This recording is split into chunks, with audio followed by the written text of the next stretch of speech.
Ces lycéennes découvrent les portraits de Chiliennes et de Chiliens disparus ou tués durant le régime Pinochet. Cette immense fresque photographique nous saisit d'effroi pour que nous n'oublions pas les horreurs de la dictature militaire et le combat pour la liberté et les droits humains.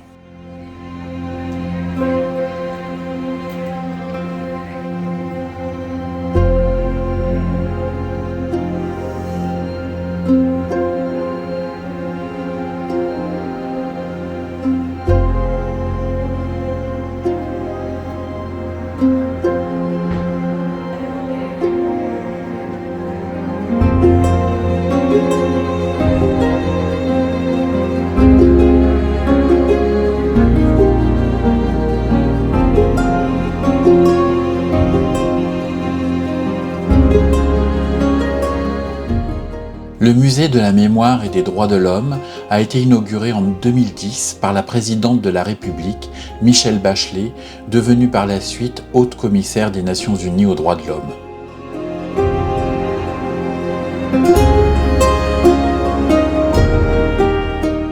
Ce musée hors du commun est aussi celui de la défense des peuples autochtones du Chili.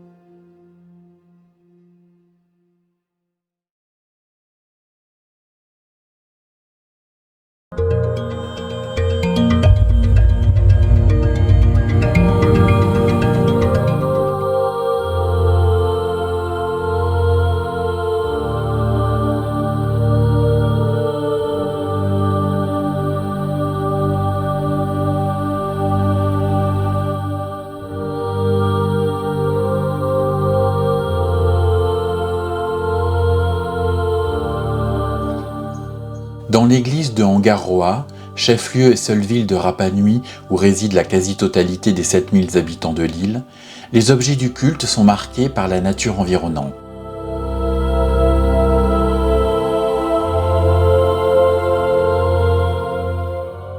Mais la présence de nombreuses représentations d'oiseaux nous rappelle un culte millénaire propre à l'île de Pâques qui a succédé au culte des Moaïs.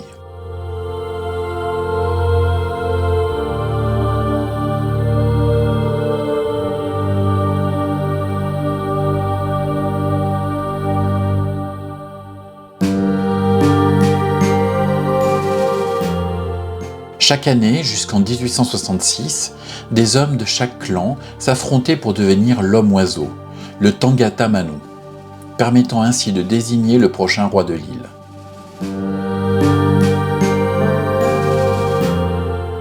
Près du volcan Ranokao, de jeunes hommes représentant chaque clan de Rapa Nui s'entraînaient en secret dans le village sportif d'Orongo, surplombant les falaises de l'île. Lorsque la première sterne, Manatuara, a pondu le premier œuf de la saison sur l'îlot voisin, les concurrents s'élancent, dévalent la falaise abrupte, nagent grâce à des radeaux en roseau jusqu'à l'îlot situé à 2 km, qu'ils escaladent pour se saisir de cet œuf. À l'issue de cette course dangereuse, celui qui ramène intact le premier œuf de sterne de la saison prend le titre Tangata Manu et permet à l'homme le plus influent de son clan de devenir le roi de l'île pour une année.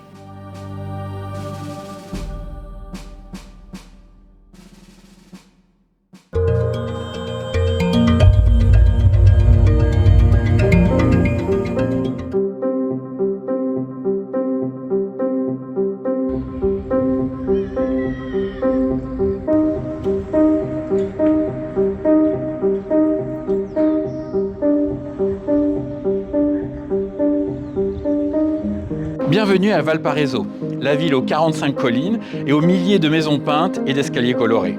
Mais aujourd'hui, je t'emmène voir un lieu très différent.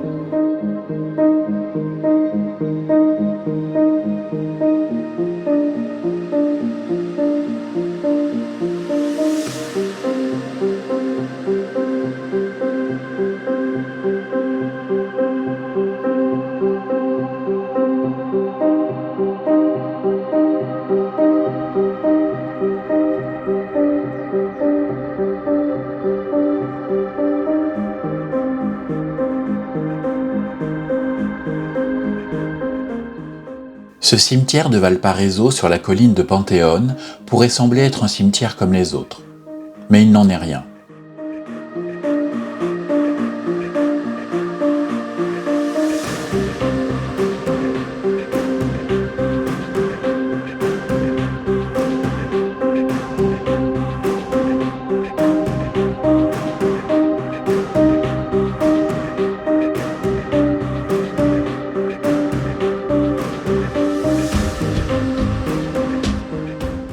Il s'agit en fait du cimetière des dissidents. Ce cimetière inhabituel a été créé en 1825 pour accueillir les dépouilles des dissidents, tous ceux qui ne pouvaient pas avoir accès au cimetière principal en raison de leur religion ou de leur nationalité.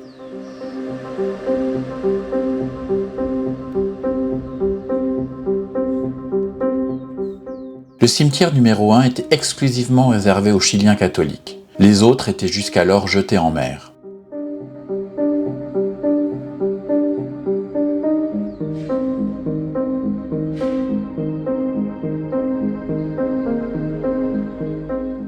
Tous ceux qui différaient de la norme locale, étrangers, immigrants, protestants, juifs, bouddhistes, etc., ont pu par la suite être enterrés dans un cimetière de substitution, le cimetière numéro 2, le cimetière des dissidents.